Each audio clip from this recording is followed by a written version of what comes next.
Assalamualaikum warahmatullahi wabarakatuh. Alhamdulillah, kalimat mulia yang selalu kita ucapkan dari lisan kita kepada zat yang maha mulia pula, Allah subhanahu wa ta'ala. Tidak ada sekutu baginya dalam segala hal, terutama dalam penciptaan, baik di langit maupun di bumi. Dan dia telah menggantungkan segala nikmat dari makanan, minuman, pakaian, kesehatan, dan apapun yang kita butuhkan untuk roda kehidupan di muka bumi ini dengan memuji namanya Alhamdulillah. Maka sangat wajar kalau kita selalu mengucapkan kalimat yang mulia ini. Juga kita panjatkan salam hormat kita kepada manusia pilihan Sang Pencipta. Dengannya lah risalah kerasulan dan kenabian ditutup, dan juga dia dinobatkan menjadi pimpinan anak Adam pada hari kiamat. Orang yang pertama mengetuk pintu surga dan akan masuk ke dalamnya.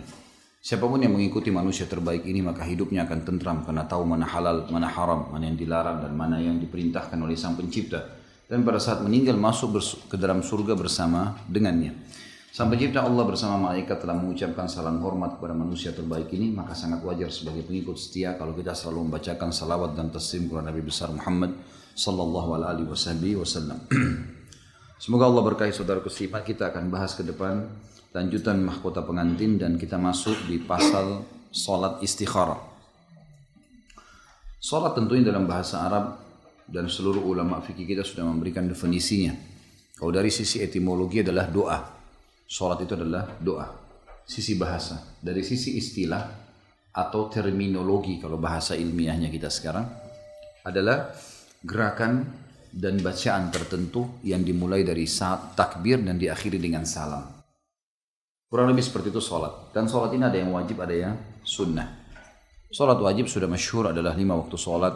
Kemudian juga ada salat Jumat bagi laki-laki, sholat jenazah bagi sebagian muslimin dan gugur kalau sudah ada yang mengerjakannya, tapi tetap dia wajib kalau tidak ada yang mengerjakan. Kemudian juga masuk di dalamnya sholat-sholat yang sifatnya memang ditekankan sekali seperti istisqa, minta turun hujan, atau sholat gerhana, khusuf dan kusuf dan seterusnya. Ada sholat yang sunnah. Sholat sunnah juga yang dibagi dua oleh para ulama. Ada sifatnya sunnah yang ditekankan sekali, namanya sunnah muakkadah. Sunnah muakkadah ini seperti sholat sunnah rawatib, qobliyah dan ba'diyah, wajib. Ada sholat duha, sholat malam, sholat witir.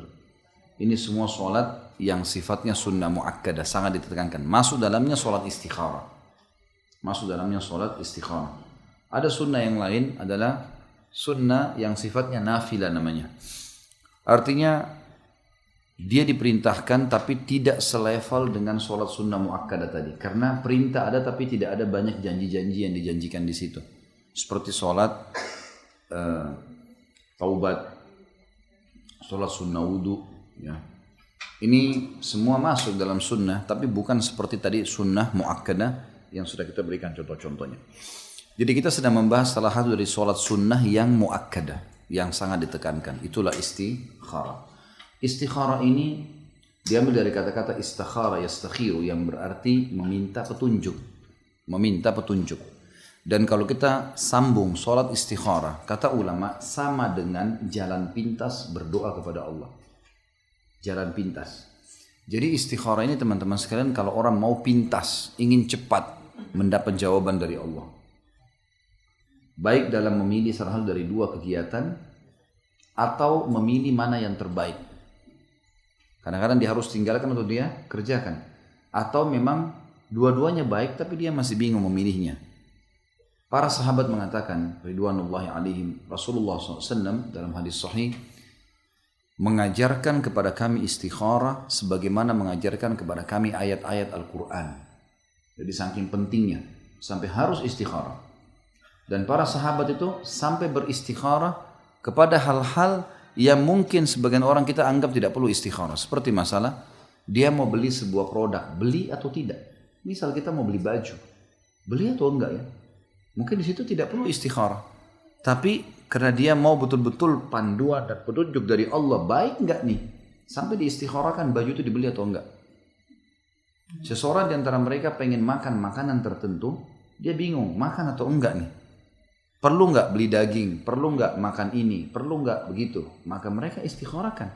Sampai pada tingkat itu mereka melaksanakan istikharah. Dan ini poin perlu digarisbawahi, karena banyak orang di antara kita istikharah dihubungkan hanya masalah dengan pernikahan.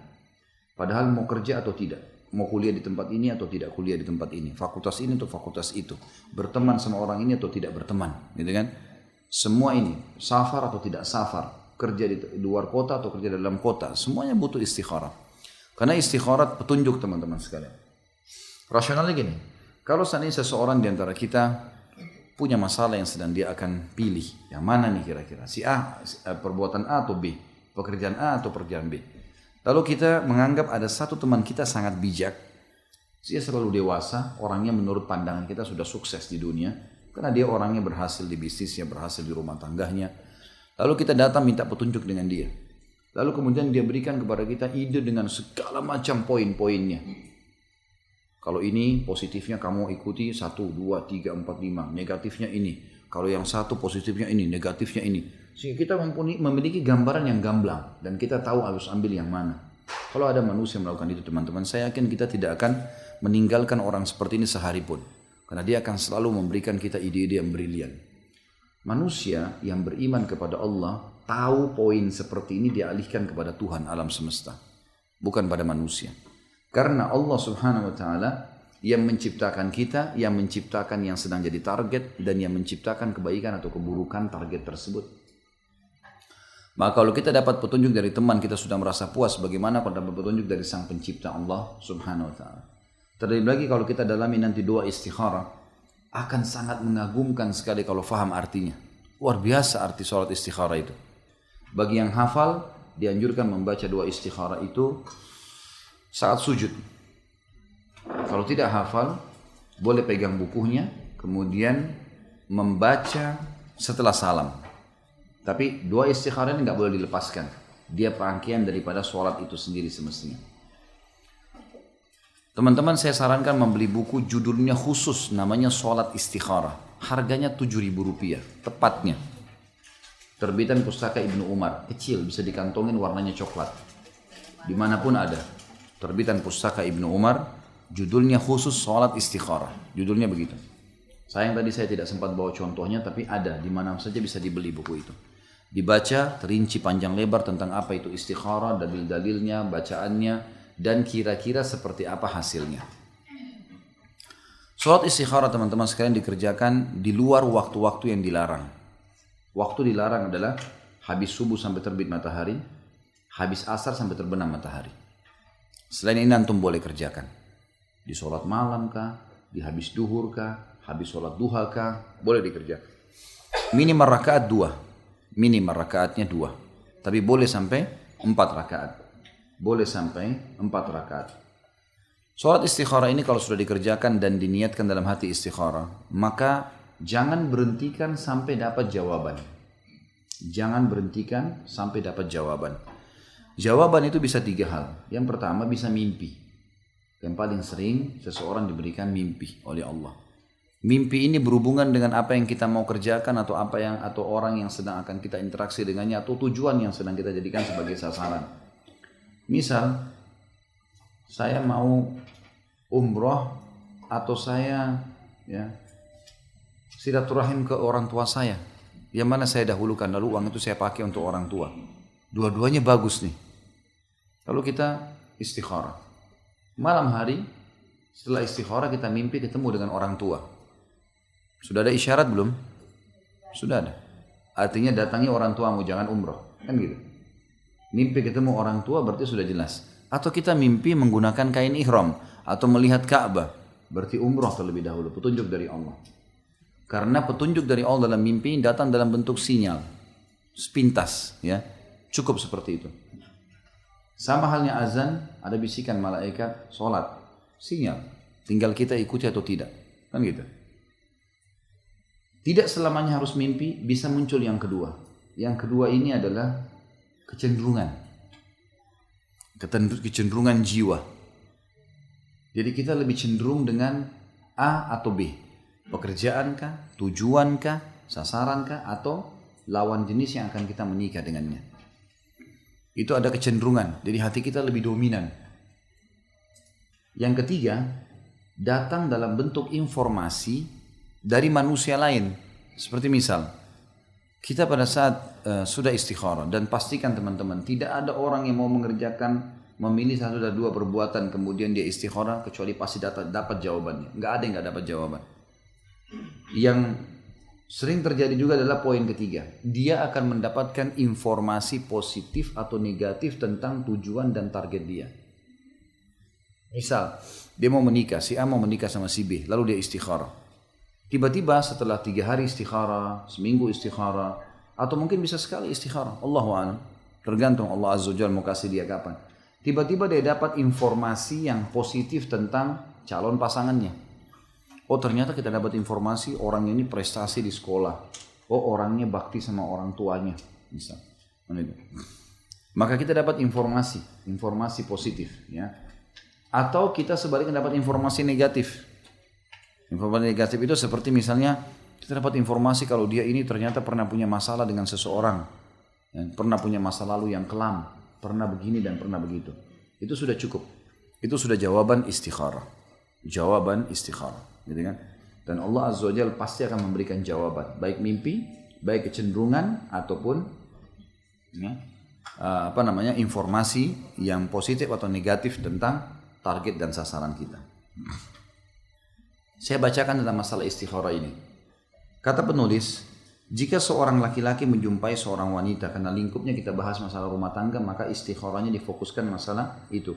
Tapi tadi saya bahas di pembukaan kita, umumnya istikharah bisa dipakai dalam apapun, dan dia sama dengan jalan pintas doa.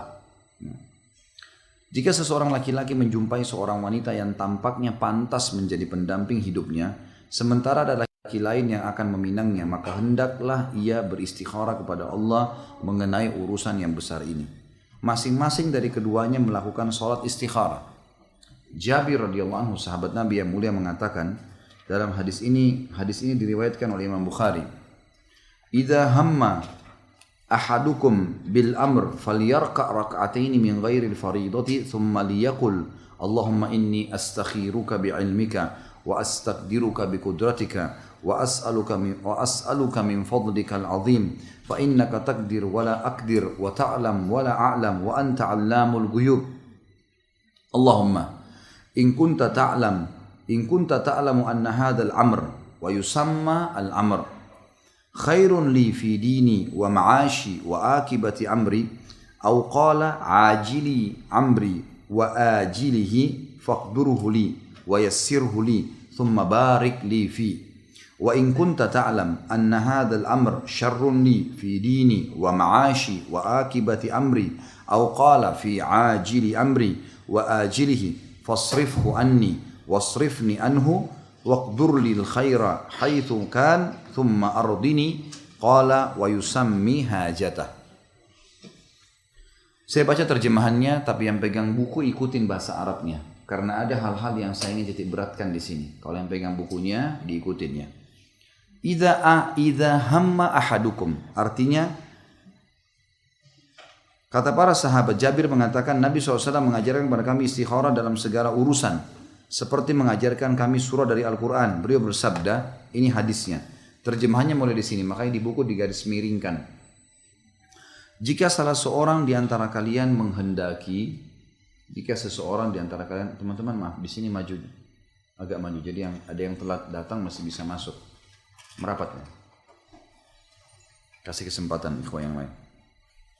Jika salah seorang di antara kalian menghendaki suatu urusan, itu kalimat terjemahan dari bahasa Arab di atas, idza hamma ahadukum bil amr. Sampai sini kata-kata bil amr terjemahannya adalah jika salah seorang di antara kalian menghendaki suatu urusan. Sampai situ.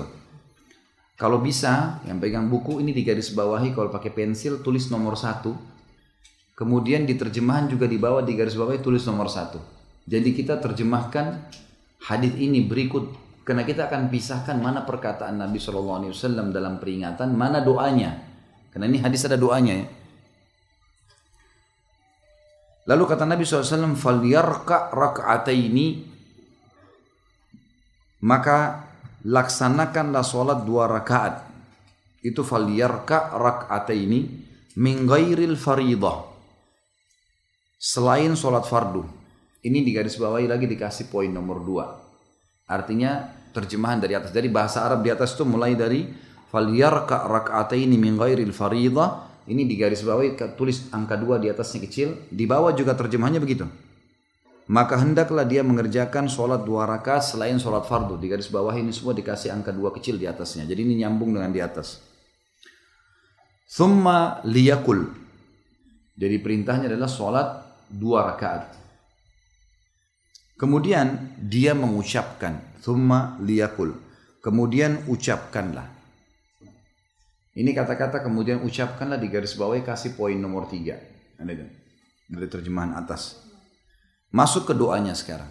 Ini doa yang dibaca. Dan renungi baik-baik maknanya apa yang saya sampaikan. Supaya kita tahu ternyata istikharah itu mulia sekali. Mulia sekali.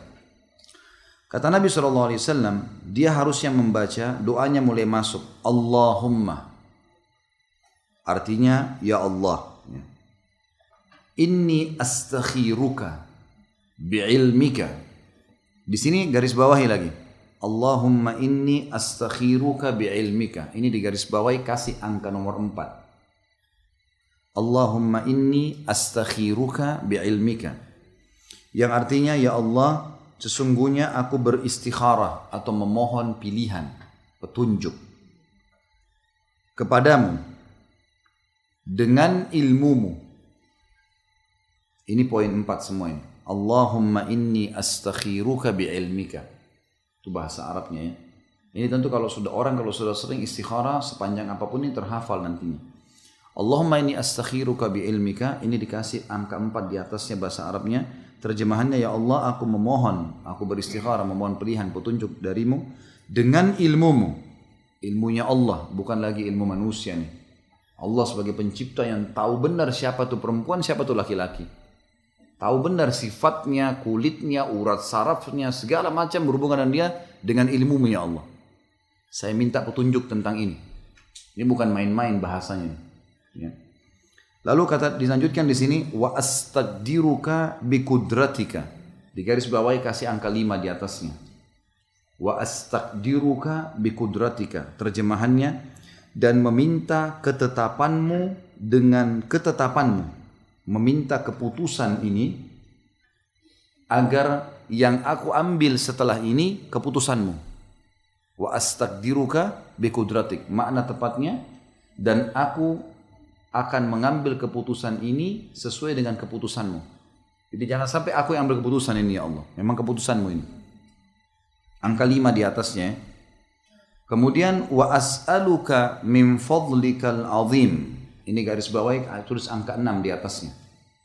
Wa as'aluka min fadlikal azim. Dan aku memohon kepadamu dengan karuniamu yang besar. Kalau ini menjadi hakku nanti, aku dapatkan, jadikan ini karunia. Dalam bahasa Indonesia ada pemberian, ada karunia. Beda ya. Pemberian itu biasanya digunakan untuk sesuatu yang kecil. Karunia sesuatu yang besar. Ini biasa, itu luar biasa. Makanya biasa kalau dapat anak orang bilang dikaruniakan anak. Tidak digunakan kata-kata beri. Lebih tepatnya karunia. Sesuatu yang luar biasa dikatakan karunia. Jadi kita minta di sini, dan aku mohon ya Allah jadikan apa yang nanti jadi keputusan ini karuniamu. Sesuatu yang sangat istimewa luar biasa untuk aku. Itu maknanya. Ini renungi per doa ya. Ini maknanya bobotnya luar biasa kepada Sang Pencipta Allah. Lalu itu di garis bawah kasih angka 6 di atasnya. Fa innaka taqdir wala aqdir. Wa ta'lam wala a'lam. Wa anta 'allamul ghuyub. Ini di garis bawahi semua, kasih angka 7 di atasnya. Fa innaka taqdir wala aqdir wa ta'lam wala a'lam wa anta 'allamul ghuyub. Ini angka 7 di atasnya. Artinya, karena sesungguhnya kau maha kuasa dan aku tidak kuasa. Fa innaka taqdir wala aqdir. Wa ta'lam wala a'lam, dan engkau maha mengetahui sementara aku tidak tahu. Wa anta 'allamul ghuyub, dan engkau zat yang maha mengetahui perkara-perkara yang gaib. Ini gaib bagiku ya Allah, saya tidak tahu. Ini baik atau enggak saya enggak tahu, tapi kau penciptanya ya Allah. Ini ikrar tauhid kepada Allah ya. Pengikraran mengakui kemahakuasaannya Allah sementara kita tidak mampu. Jelas sampai sini? Hah? Ada yang mau bertanya? Ulangin ya. Terakhir. Terjemahannya maksudnya? Kamu pegang buku nggak? Enggak. Baik. Terjemahan yang terakhir yang mana nih? Ya. Fa innaka takdir. Fa innaka takdir. Fa innaka itu sungguhnya kamu. Takdir mampu. Wala akdir dan saya tidak mampu. Wa ta'lam dan kamu maha tahu. Wala a'lam dan saya tidak tahu. Wa anta allamul ghuyub dan kau zat yang mengetahui semua perkara gaib. Ini semuanya tidak ada ilmu saya di sini nih, ya Allah. Kembalikan kepada Allah sepenuhnya. Ini ikrar tauhid, pengesaan Allah. Sekarang kita masuk ke doanya. Ini semua teman-teman sekalian adalah pengikraran tentang kemahakuasaannya Allah. Dan memang dalam doa kita dianjurkan untuk memuji Allah dulu. Makanya pernah ada sahabat teman-teman sekalian masuk ke masjid, tiba-tiba langsung ucapin kalimat Allahumma gfirli. Artinya ya Allah ampuni saya. Kata Nabi SAW, istajala hadha. Orang ini buru-buru sekali. Mestinya dia memuji Allah, membacakan salawat untukku, baru kemudian dia sampaikan hajatnya. Makanya surah Al-Fatihah, 4 ayat pertama pujian kepada Allah kan. Alhamdulillahirabbil alamin, segala puji bagi Allah Tuhan alam semesta, Ar-Rahmanir Rahim yang Maha Pengasih, Maha Penyayang, Malik Yaumiddin, Raja yang memiliki hari kiamat. Iyyaka na'budu wa iyyaka nasta'in, hanya kepadamu kami menyembah, hanya kepadamu kami minta tolong. Kan semua pujian. Baru masuk doa, ihdinas siratal mustaqim sampai akhir doa. Berarti penyampaian hajat setelah memuji Tuhan dulu, Allah Subhanahu wa taala. Ini sudah umum ya. Kalau di alam manusia tidak mungkin seseorang menyampaikan ke atasannya, ke presiden kah, ke raja kah, hajatnya tanpa menyampaikan puji-pujian. Biasanya begitu. Kepada yang terhormat di perusahaan misalnya. Itu kan pujiannya, ya. Seperti itulah. Kita masuk ke doanya sekarang. Tadi itu poin 7 ya. Lihatnya tulis 7. Fa innaka taqdir wala aqdir wa ta'lam wala a'lam wa anta 'allamul ghuyub. Tulis 7 kecil di atasnya, di terjemahnya juga ditulis di bawah digarisi kasih angka 7. Kita sekarang mulai masuk ke doa permintaan kita. Allahumma, ya Allah, in kunta ta'lam. Kalau seandainya kau tahu anna hadzal amr, bahwasanya perkara ini. Yang pegang buku tolong lihat di situ, ada dalam bahasa Arab di atas dikasih kayak tanda pemisah. Tulisannya itu wa yusammil amr. Lihat nggak? Ini bukan bagian dari doa ya. Wa yusammil amr maksudnya dalam bahasa Indonesia itu dan dia menyebutkan hajatnya. Jadi pas kita baca Allahumma in kunta ta'lam anna hadzal amr sampai sini, ya Allah, kalau engkau tahu perkara ini, lalu kita sebutkan hajat kita. Misal pernikahan saya sama fulana, pernikahan saya sama fulan, kerja saya jenis usaha ini, misalnya mau dagang bangunan atau saya mau jual mobil atau saya mau ini dan seterusnya. Disebut bahasa Indonesia boleh bahasa Indonesia, hajatnya boleh sampai ke bahasa Indonesia, hajatnya di sini. Tapi jangan sampai kalau teman-teman hafal dari buku ini doa istikharah, kemudian dia bilang Allahumma in kunta ta'lam anna hadzal amr, terus dia sambung wa yusamma ya, hajata atau yusamma ya, al-amr. Ini salah, yusamma amr bukan doa. Jelas sampai sini? Sudah pakai bahasa Indonesia loh ini. Ya, harus dimengerti karena jangan sampai salah. Yusamma al-amr dalam bahasa Arab sekali lagi di hadis itu adalah artinya dan dia sebutkan hajatnya. Jadi kita sampai Allahumma in kunta ta'lam anna hadzal amr, ya Allah kalau kau tahu perkara ini, lalu dia sebutkan hajatnya. Pernikahan saya sama fulan, hajat ini dan seterusnya. Sampai di sini teman-teman sekalian, ya. Masih di garis bawah ya. Ini nanti ditulis angka 8 di atasnya. Allahumma in kunta ta'lam anna hadzal amr, ini masih terus di garis bawahi, ini angka 8 nantinya ya. Khairun li. Khairun li itu baik untukku. Fi dini, dalam urusan agamaku, wa ma'ashi, dan urusan kehidupanku. Tentu di terjemahan buku Anda ada kan ya. Wa akibati amri, dan juga ya, akibat urusan-urusanku nanti. Jangka panjang masa depanku ini bagus ya. Au qala, nah khusus ini ya. Au qala yang pegang buku, Au qala ini dibuat lingkaran, dilingkarin, ini bukan bagian dari doa. Ini artinya atau dia mengucapkan. Itu terjemahannya. Jadi ini bukan bagian dari doa ya. Faham sampai sini? Baik.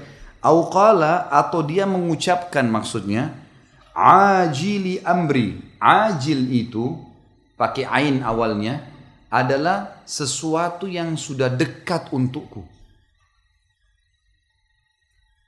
Lanjutnya wa ajilihi pakai hamzah. Jilinya sama, jim lam ha sama. Bedanya di awal huruf. Ajil pakai ain pertama itu sesuatu yang dekat. Ajil pakai hamzah artinya sesuatu yang jauh. Ya. Di sini dikatakan atau dia mengucapkan bahwasanya sesuatu ini baik untuk waktu terdekatku dan juga masa depanku, waktu yang terlambat, yang ke depan. Faqdurhuli. Faqdurhuli ini fi'lul amr dalam bahasa Arab. Kata kerja itu ada 3 dalam bahasa Arab. Ada fi'lul madhi, sesuatu yang sudah lampau. Ada fi'lul mudhari', sesuatu yang sedang terjadi. Ada fi'lul amr, kata perintah. Permintaan kita di sini minta kepada Allah dengan sangat santun, dengan sangat baik. Faqdurhuli, takdirkan buat saya. Kalau sudah jelas ini baik buat agamaku, kehidupanku, masa depanku, ya, semuanya baik. Faqdurhuli, jadikan takdir saya ini. Wa yassirhuli, dan mudahkan itu buat saya. Tambah lagi, thumma, kemudian barik li fi, berkahi saya di situ. Tahu berkah teman-teman? Berkah itu kalau makanan satu piring bisa dimakan oleh banyak orang. Itu namanya berkah. Cukup. Gaji 1 juta bisa banyak orang yang nikmatin. Gitu kan? Jadi berkah. Sampai sini teman-teman digarisbawahi dari awal tadi Allah yang dikatakan khairun li Allahumma in kunta ta'lam anna hadzal amr ya khairun li fi dini wa ma'ashi wa akibati amri au ajili amri wa ajili ya faqdurhu li wa yassirhu li thumma barik li fi. Ini digarisbawahi semua, ditulis angka 7 di atasnya. 8 8. Alhamdulillah, berarti masih hadir. Giliran Ustaz salah sedikit diprotes. Baik. Sampai sini 8 ya. Nah, ini sudah jelas syadz namanya. Syadz itu berarti nyimpang. Baru 8 Bu, sabar. Yang ke-9 sekarang kita masuk. Wa in kunta ta'lam, ini hampir sama dengan lafaz di atas. Perhatikan per lafadznya, nanti bisa paham. Ternyata doa ini kelihatannya panjang tapi pendek karena dia terulang. Lanjutannya mirip dengan awal tadi. Bunyinya wa in kunta ta'lam, kalau seandainya engkau mengetahui ya Allah, anna hadzal amr, bahwasanya perkara ini syarrun li, buruk buat saya. Fi dini, di agamaku, wa ma'ashi, dalam kehidupanku, wa akibati amri, dan akibat-akibat dari urusanku, akibat di usaha, akibat di kesehatan, akibat di apalah pendapatan, semuanya. Au qala, sama ini. Au qala lingkarin. Ini bukan bagian dari doa. Artinya atau dia mengucapkan. Jelas ya? Baik. Au qala fi ajili amri. Ajil. Tadi saya sudah bilang kalau pakai ain berarti sesuatu yang dekat. Wa ajilihi pakai hamzah dan sesuatu yang jauh. Waktu dekat dan waktu jauh. Fasrifhu anni. Kata-kata sarf, teman-teman perhatikan makna bahasa Arab detail. Kalau Bapak Ibu lagi umroh atau haji, kemudian mau tukar uang di money changer, bahasa Arabnya sarraf. Tahu sarraf itu apa? Kita datangkan sesuatu, ditukar sama dia. Ya, bawa duit dolar, tukar sama rupiah. Bawa duit rupiah, tukar sama real. Itu namanya sarraf dalam bahasa Arab. Kita beri sesuatu, kita dikasih sesuatu. Penukaran, gitu kan? Maka di sini makna doanya adalah fasrifhu anni. Ini yang sedang saya minta ya Allah. Isrif itu artinya hilangkan dari saya tapi ganti. Jadi kita minta ganti sama Allah. Ini alihkan ya Allah, jauhin dari saya tapi ganti. Minta gantinya. Fasrifhu anni, alihkan dia. Hilangkan dia dari saya, tapi ganti yang lainnya. Wasrifni anhu, dan juga saya alihkan dari dia. Jadi bukan cuma kita. Nanti tiba-tiba kalau orang itu buruk, kita jadi hilang kecenderungan. Bukan cuma saya Allah, dia juga hilangkan kecenderungannya. Karena kalau kita sudah hilang, ternyata dia enggak, kan jadi masalah juga nih. Maka lihat bagaimana luar biasanya. Jadi kalau misal kita mau buka satu usaha, ternyata ada haram, Allah enggak mau. Kita minta kepada Allah Azza wa Jalla untuk dihilangkan. Ya Allah, alihkan ini, tapi ganti yang lebih baik. Dan juga ini harus hilang dari saya ini. Orang pun yang nawarin usaha ini, nanti dia dapat gantinya lebih cocok. Jangan saya. Gitu. Jelas ya? Maknanya luar biasa ini. Waqdurli, dan takdirkan buat saya al khaira. Waqdurli khair. Takdirkan buat saya kebaikan. Haitsu kan. Dimanapun itu. Jadi setelah saya teralihkan pun dari ini, karena mungkin semangat mau menikah sama orang itu, semangat mau buka usaha, semangat mau pindah kota gitu kan. Ternyata kita sudah terlanjur cenderung, biasa ada orang begitu, kecenderungan duniawinya ada. Tapi setelah istikharah beda, karena dia minta saya dialihkan dari ini kecenderungan tersebut, dia juga dialihkan dari kecenderungan tersebut. Jadi nanti kalau kita misalnya mau pindah kota atau enggak, kita sudah semangat nih mau ke Australia, mau semangat pergi ke Amerika. Setelah istikharah nggak ada kecenderungan. Nanti keindahan-keindahan pun berhubungan dengan tempat itu akan hilang dari pikiran kita. Allah SWT hilangkan karena sarf itu diganti. Pemikiran tentang itu berganti dengan pemikiran yang lain. Dan takdirkanlah semua kebaikan dimanapun itu berada. Haitsu kan. Kemudian dikatakan lagi dalam lanjutan doa yang luar biasa. Thumma ardini. Kemudian buat saya ridho. Buat saya mau terima takdir yang tergantikan itu.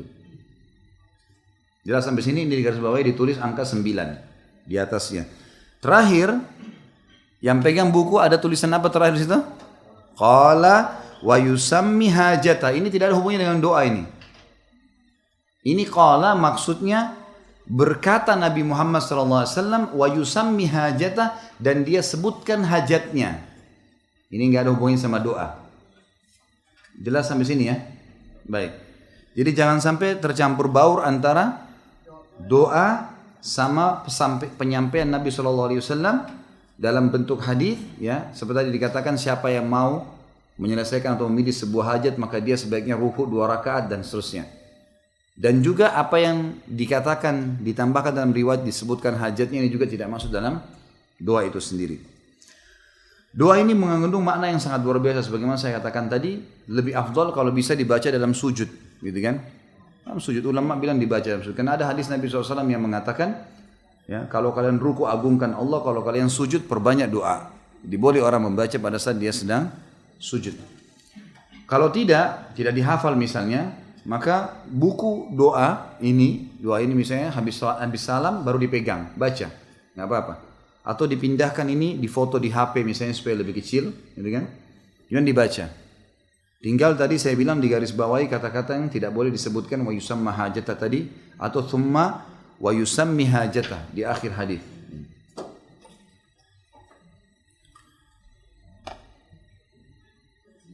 Seseorang, kata beliau, bisa melaksanakan sholat istikharah pada waktu kapanpun sebanyak 2 rakaat. Kemudian setelah salam, ia membaca doa tersebut. Ia boleh dan tidak mengapa mengulang-ulangi doa tersebut. Di sini dilihat ada footnote nomor 50 di bawah yang pegang bukunya. Sebuah hadis meriwayatkan tentang pengulangan sholat istikharah sebanyak 7 kali. Tapi sayangnya hadisnya dhaif. Namun seseorang boleh mengulanginya dengan bilangan yang disukainya tanpa membatasi dengan waktu dan jumlah. Karena hadis tentang 7 kali mengulangi sholat ini adalah lemah. Tapi karena ada perintah dari Nabi SAW untuk mengulangi sholat 2 rakaat, maka dia boleh 2 rakaat salam, kemudian dia kerjakan lagi 2 rakaat.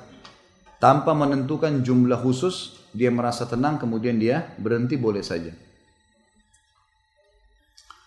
Ia boleh dan tidak mengapa mengulang-ulangi doa tersebut, kata beliau. Salat istikharah adalah doa dan tidak ada salahnya mengulang-ulangi doa. Bukan satu keharusan setelah istikharah seseorang melihat mimpi, tapi ia akan melihat apakah ada kemudahan atau tidak ada. Ada ketenangan jiwa untuk melakukan urusan tersebut atau tidak ada. Jadi seringkali kadang-kadang ada yang menghambat, ada saja masalah yang menghambat. Jadi akhirnya kita kayak ada hambatan, tidak bisa melangkah. Itu juga termasuk informasi tadi saya bilang bagian yang ketiga. Si wanita juga melaksanakan sholat istikharah. Ia beristikharah kepada Rabb semesta alam perihal laki-laki yang datang meminangnya. Jika ia melihat pada dirinya apa yang mendorongnya untuk menerimanya. Bukannya seorang wanita melaksanakan istikharah ketika ada pemabuk datang melamarnya. Artinya tidak ada istikharah dalam kemaksiatan. Ya, saya mau pergi umroh atau tamasya ke Amerika, nggak ada istikharah di sini. Umroh jelas, tamasya ke sana bisa banyak dosa, nggak mungkin bertemu. Tidak ada istikharah. Perempuan ini pezina tapi mau tobat, saya istikharah nikah atau enggak ya? Nggak ada ceritanya, nggak ada urusannya, itu jelas ahli maksiat. Kecuali dia sudah dulu pernah buat salah, sekarang sudah tobat, sudah berbeda, itu lain. Berarti kita istikharah untuk yang sekarang. Nggak ada istikharah untuk maksiat. Sama tadi beliau kasih contoh, kalau laki-laki pemabuk yang datang, apakah perlu si wanita ragu sehingga harus milih atau tidak? Jelas nggak usah, tolak spontan gitu kan, nggak mungkin. Gitu. Misalnya kata beliau, ada orang yang meninggalkan sholat lagi melalaikan urusan agamanya, sebab ia harus menolak sejak awal menjalin hubungan dengan pria yang meremehkan hak Robnya. Bila ia meremehkan hak-hak Robnya, maka bagaimana mungkin ia akan memelihara dan memberikan hak-hak dirinya? Kalau orang ini tidak bisa menjaga hubungan sama Tuhan, apalagi hubungan sama manusia. Pastilah. Ingat, fisik, ya, cinta, dan apapun yang berhubungan dengan kemasan rumah tangga, itu nomor 30. Nomor yang pertama agama. Nomor kedua agama, nomor ketiga agama, sampai 29. Jadi nanti nomor 30 tuh. Agama semuanya. 29 poin saya kasih agama semua. Cuma satu yang lainnya. Karena itu semua akan tertinggal. Kalau ada orang cacat fisik total di muka bumi ini, seorang mukmin tahu itu hanya dunia. Kalau ada orang lahir matanya buta, telinganya tuli, tangan kakinya puntung semua, bagi orang beriman tahu itu hanya duniawi. Kalau dia mati fisiknya itu sudah hancur dimakan oleh tanah, di akhirat dikasih fisik baru. Gak ada hubungannya sama sekali fisik. Bukan berarti kita tidak boleh cari fisik sempurna, kalau ada alhamdulillah. Tapi ada orang tidak menikah-nikah karena buat masalah nih, buat dirinya sendiri. Ada salah satu orang yang saya kenal, semoga Allah kasih hidayah, sampai sekarang umurnya laki-laki itu sudah hampir 50-an mungkin ya, nggak nikah. Saya tanya kepada keluarga, kenapa nggak suruh nikah? Suruh nikah orang ini. Dia tidak punya kekurangan fisik, orangnya Masya Allah. Punya kelebihan fisik. Pekerjaannya memang agak pas-pasan, tapi bisa dia cari wanita sepadan. Saya sampai pernah duduk sama dia di mobil, saya tanya, kenapa akhi belum menikah? Oh iya, doakan insya Allah Ustaz. Doa saya doain, tapi ente harus melangkah. Gitu kan? Nggak mungkin ini. Kan gitu. Ternyata ada kerabatnya bilang, dia bilang sama ibunya, saya mau menikah kalau saya dapat wanita mukanya seperti ibu saya. Ini ngerumitin diri nih. Ibunya Allah ciptain cuma satu.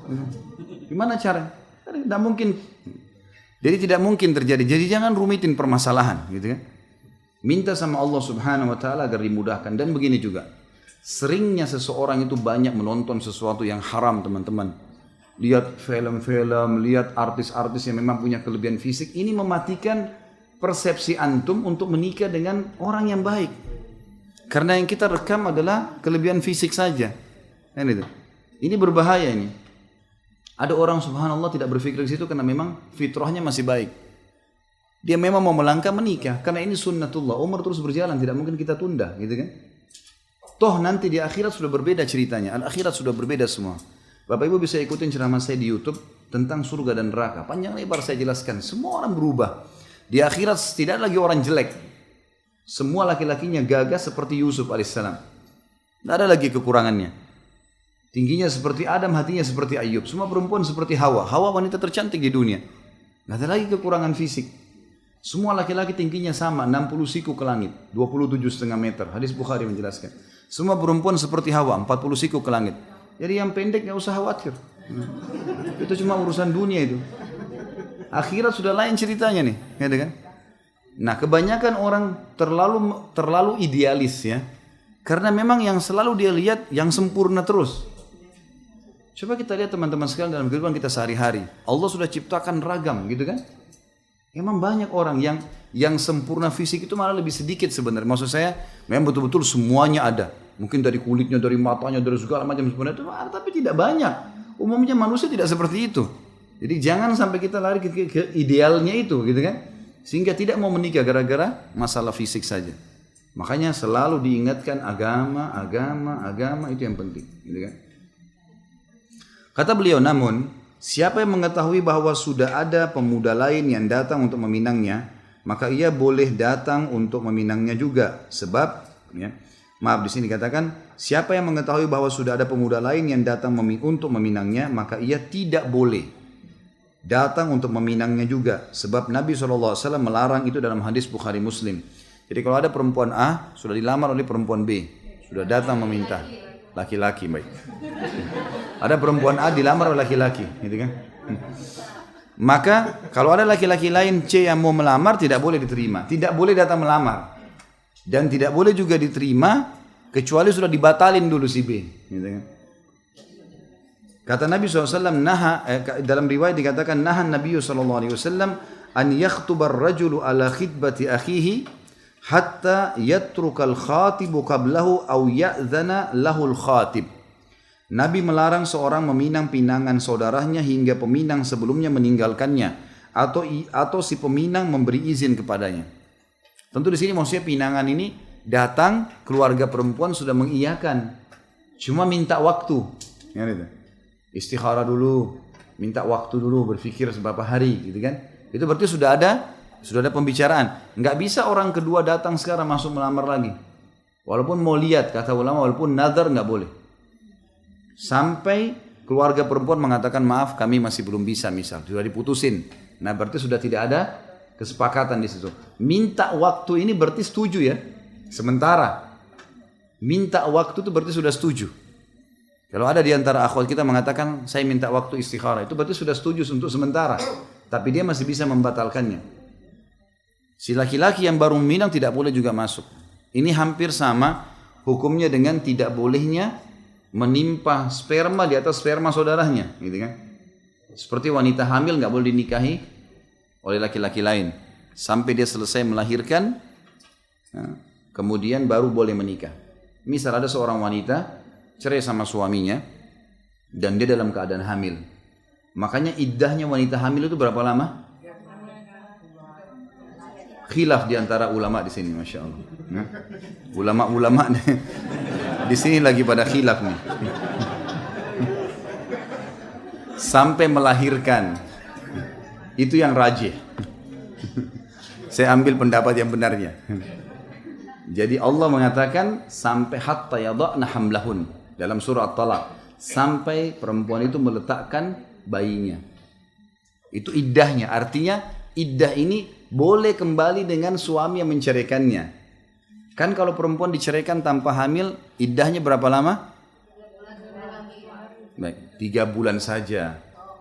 10 hari ini jauh, ini 10 hari kalau orang meninggal suaminya, baru iddahnya 4 bulan 10 hari. Oh ya. Makanya jangan berikhtilaf sebelum punya ilmu. Ini ahli ikhtilaf semua nih. Jadi kalau perempuan diceraikan oleh suaminya dalam kondisi tidak hamil, dia harus menunggu masa iddah 3 kali suci, 3 bulan, gitu kan? Jadi 3 bulan ini untuk mensucikan rahim, dipastikan tidak ada sperma yang akan berbentuk janin. Makanya ibu-ibu juga ambil pelajaran dari sini. Kalau mau tahu hamil atau tidak, bukan dilihat dari haidnya. Masa subur yang kemarin berhubungan badan, lalu bulan ini keluar haid, itu belum tentu tidak hamil. Nah dalam syariat kita bisa dalam 3 kali masa haid masih bisa terbuahi. Masih bisa terbuahi dari buah dari sperma yang sebelumnya. Makanya ada ibu-ibu itu, dia haid. Dia kira nggak hamil, ternyata bulan depan kontrol sudah hamil. Itu hamil dari sebelumnya. Itu hikmah syar'i memang begitu. Makanya disuruh sucikan 3 bulan. Kalau suaminya meninggal 4 bulan 10 hari.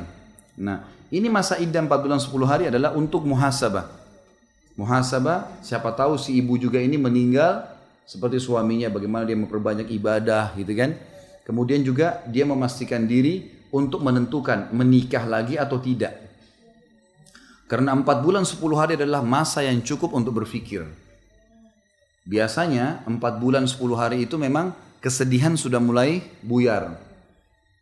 Itu memang dikatakan ulama dihitung secara detail. Tidak mungkin Al-Quran mengatakan 4 bulan plus 10 hari. Kok ada 10 harinya? Itu diteliti oleh para ulama yang memang sangat detail. Ternyata ini masa pemikiran tentang kesedihan sudah buyar. Udah nggak ada. Jadi dia bisa menentukan, saya perlu pasangan lagi atau enggak. Gitu kan?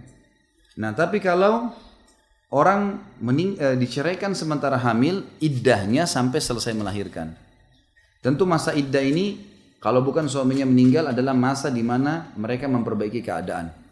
Kalau di masa iddah ini suaminya mau kembali, ada laki-laki lain melamar, tetap harus suaminya didahulukan. Kecuali suaminya ini buruk, gitu kan? Ahli maksiat baru ditolak. Baik. Selanjutnya kata beliau, demikian pula tidak boleh meminang wanita yang ditinggal mati suaminya hingga habis masa iddahnya. Namun peminang boleh meminangnya dengan sindiran. Sebagaimana firman Allah Subhanahu wa taala dalam surah Al-Baqarah 235. A'udzu billahi minasyaitonir rajim wa la junaha 'alaikum fima aradtum bihi min khidbatin nisa'i aw aqnantum fi anfusikum. 'Alimallahu annakum satadhkurunahunna walakin la tuwa'iduhunna sirran illa an taqulu qawlan ma'rufa wa la ta'zimu 'uqdatan nikahi hatta yablughal kitabu ajalah. Al-ayat. Dan tidak ada dosa bagi kalian meminang wanita-wanita itu dengan sindiran atau kalian menyembunyikan keinginan mengawini mereka dalam hati. Allah mengetahui bahwa kalian akan menyebut-nyebut mereka dalam pada itu, atau karena itu janganlah kalian mengadakan janji kawin dengan mereka secara rahasia, kecuali sekedar mengucapkan kepada mereka perkataan yang ma'ruf, dan janganlah kalian berazam atau bertetap hati untuk berakad nikah sebelum habis masa iddahnya. Sindiran itu begini, di zaman Nabi SAW, kalau ada seorang laki-laki meninggal mati syahid di medan perang, ini terjadi zaman Nabi SAW, maka istrinya dalam masa iddah, meninggal suami 4 bulan 10 hari. Kalau ada sahabat yang mau melamar istri mujahid yang mati ini, di masa iddah 4 bulan itu, maka yang dilakukan zaman dulu mereka melakukan sindiran. Sindiran itu misalnya lewat di depan rumah, kemudian dia berkata, wahai ummu fulan, ibunya fulan, kalau perempuan ini punya anak misalnya, kalau selesai masa iddah kamu, beritahukanlah kepada kami. Bahasa santun ya. Nanti kalau selesai masa iddah, si perempuan mengirim anaknya atau seseorang pembantunya ke rumah si laki-laki mengatakan, wahai Abu Fulan, iddah kami sudah selesai. Artinya boleh dilamar gitu. Ini namanya sindiran. Jadi tidak ada istilah langsung berbicara, langsung telepon, langsung janjian, langsung pergi ini. Tidak ada. Haram dalam agama. Tidak boleh. Ya. Jangankan di masa iddah, selesai masa iddah saja tidak boleh. Dan sudah saya katakan, konsep ta'aruf dalam Islam ada 3 hal yang harus dititik beratkan. Tidak usah pacaran itu. Pacaran hanya boleh setelah akad nikah. Pacaran sampai capek nggak apa-apa. Keluar janjian, makan, tidur sama-sama, hamil nggak apa-apa. Loh ya, tapi setelah akad nikah nggak ada yang komplain. Enggak ada yang perlu takut. Ibu-ibu yang hamil karena suaminya bangga. Ibu hamil ya? Iya, alhamdulillah kan. Coba kalau dia perutnya besar jalan tidak malu di jalan. Kalau hamil di luar nikah ditutup, disembunyikan, takut, malu. Nggak boleh. Ta'aruf dalam Islam adalah yang pertama kenali fisik, dan yang boleh wajah dan telapak tangan. Sudah pernah saya jelaskan itu. Wajah simbol kepala sampai ke perut, telapak tangan, kemaluan sampai ke kaki. Cukup dilihat, oh iya, selesai. Yang kedua adalah kenali keluarganya. Saya sudah pernah jelaskan dari keluarga ayah, laki-laki dan perempuan akan turun jalur fisik. Rambut, warna kulit, mata, paras wajah, semua ini, poster tubuh ini dari keluarga ayah semua. Makanya sering suami istri kita temukan beda dengan anaknya. Itu ternyata dari jalur ayah-ayahnya mereka. Bisa ayah si suami atau ayah si istri. Tapi yang dominan keluarga ayah ya. Dominan keluarga ayahnya. Jadi kalau bapak ibu menikah kemudian punya anak, maka pasti itu dari kebanyakan 80% dari jalur si suami, dari kakek-kakek dia. Kemudian yang ketiga adalah kenali dari ibu itu karakter, sifat. Jadi secara umum global keluarga ibu ini gimana? Oh baik-baik, dosen misalnya. Oh keluarganya baik-baik, pengusaha, ini, itu, dan seterusnya. Itu kita sudah bisa ambil global ya. Kalau ada 1-2 orang yang salah ini jangan dijadikan patokan. Misal ada keluarga ibunya yang pemabuk 1-2 orang. Umumnya yang lainnya baik, maka sudah cukup jadi patokan umumnya keluarga. Yang ketiga lingkungannya. Tempat dia bekerja. Boleh kita bertanya, kamu kerja di mana? Di sini Allah mengatakan bolehnya kita berbicara. Kata Allah, dan jangan kalian mengadakan janji kawin, maksudnya komunikasi. Ya, dengan mereka secara rahasia. Kecuali sekedar mengucapkan kepada mereka perkataan yang ma'ruf. Maksudnya pertanyaan yang diperlukan. Ya. Kenapa kamu cerai? Misal, boleh bertanya. Oh saya cerai karena 1, 2, 3, 4, 5. Ya. Apa misi dan visi untuk menikah lagi? Saya mau membangun ini. Boleh orang bertanya. Kamu kalau lagi liburan kemana saja kegiatannya biasanya? Oh saya ke diskotik, saya ke bar, saya ke... Oh saya kalau liburan saya ada ibu saya tua, saya bakti, saya hadir di pengajian, saya biasa hari Sabtu di pengajian ini, hari Ahad di sini, tablik akbar di sana, udah bisa nilai. Itu konsep ta'arufnya dalam Islam. Jadi kasus orang tulis di WhatsApp, di SMS, tanya namanya, tanya orang tuanya boleh dalam Islam. Sebatas itu, ya. Tapi tidak ada kirim gambar-gambar cinta hati apa segala. Ini nggak boleh. Haram hukumnya. Haram. Jelas. Ya. Kecuali kalau sudah suami istri, kirim sampai capek tangannya nggak apa-apa. Baik. Jelas ayatnya ya. Dan jangan kalian berazam, jangan langsung tentukan saya akan nikahi kamu. Jangan tentukan, Allah katakan itu. Untuk berakad nikah sebelum habis iddah. Jadi nggak boleh. Ibu-ibu nggak boleh buka pembicaraan saya akan terima lamaran langsung. Kau boleh nikahi saya setelah masa iddah. Nggak boleh bicara masalah ini. Setelah masa iddah nggak boleh bicara. Tidak boleh juga kalau dilamar pun setelah masa iddah. Saya masa iddah. Batas iddah saya sampai tanggal sekian. Itu baru boleh pembuka pembicaraan pun kembali kepada dalil sebelumnya ma'ruf. Nggak boleh ada maksiat. Nah itu. Jadi jelas semuanya. Nikah.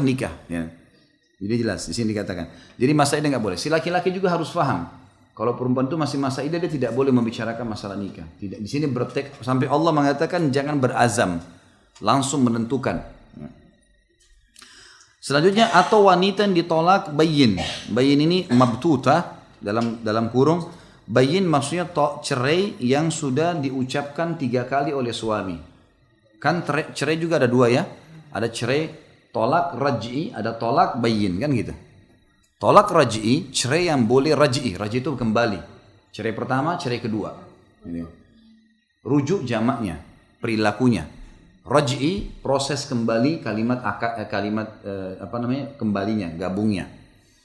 Tolak raj'i adalah perceraian yang boleh kembali 1, 2 gitu kan. Kalau sudah 3 kali diucapkan oleh suami ya, di waktu dan tempat di waktu yang berbeda. Misal hari ini, besok atau hari ini, 2 tahun lagi, pokoknya dipisahin sampai 3 kali, maka namanya tolak bayyin. Tolak bayyin, kalau dalam tolak raj'i, dalam masa 2 kali perceraian itu, maka seseorang masih boleh kembali dengan mantan suami atau mantan istri ini dalam masa iddah tanpa akad nikah. 3 kali masa haid itu boleh kembali tanpa akad nikah. Tapi kalau lewat masa iddah 3 bulan, harus akad nikah baru. Wali baru, mahar baru, saksi. Seperti orang baru nikah. Kalau lewat dari masa iddah 3 kali haid. Ini namanya tolak raj'i. Ya. Tolak bayyin, sudah 3 kali diucapkan, tidak boleh lagi mereka berkumpul kecuali si perempuan nikah sama laki-laki lain. Dan laki-laki lain yang menikah sama si perempuan tadi, si mantan istri ini, harus pernikahan normal, bukan direkayasa. Betul-betul menikah, asli menikah dengan laki-laki tersebut memang menjalin rumah tangga. Dan kalau terjadi perceraian normal juga, karena ada masalah, baru terbuka variabel untuk kembali kepada mantan istri pertama, mantan suami pertama. Kan itu. Jadi difahamin ini ya. Kalau ada orang rekayasa keadaan, misal si mantan suami bilang sama temannya, kamu nikahi istri saya ini setelah akad nikah ceraikan ya. Temannya mau bantu, baiklah. Akad nikah terus diceraikan pada saat itu. Ini dua-duanya, si mantan suami dan temannya terlaknat. Dan ini Imam Madzhabi masukkan dalam dosa besar. Kalau antum ikutin di YouTube ada ceramah saya, dosa besar namanya al-muhallil dan muhallal lahu. Kata Nabi SAW, la'anallahu al-muhallil wal muhallal lahu. Allah melaknat si mantan suami yang sengaja mau menghalalkan kembali istrinya dengan rekayasa nikah temannya, dan temannya yang membantu mantan suaminya. Nggak bisa direkayasa. Oleh karena itu Bapak Ibu sekalian, mulai sekarang kalimat cerai bungkus rapi-rapi, taruh di laci yang paling aman di rumah. Jangan pakai, jangan sentuh. Dipakai kalau penting saja. Lah iya, karena kalimat cerai itu antara halal tidak halal kemaluan. Hati-hati nih. Ini untuk apa kita main-main di situ, gitu kan? Ada pernah satu orang teman saya di Makassar, kebetulan saya lagi duduk dengan seorang syekh. Ini syekh teman dekat saya, beliau S2 waktu itu dari Ummul Qura di Mekah. Dia jadi resmi utusan Saudi ngajar di UIN di Makassar. Sering kalau tiap hari saya ngobrol-ngobrol sama dia. Namanya Ali, dipanggil di Makassar Syekh Ali Ar-Rimi.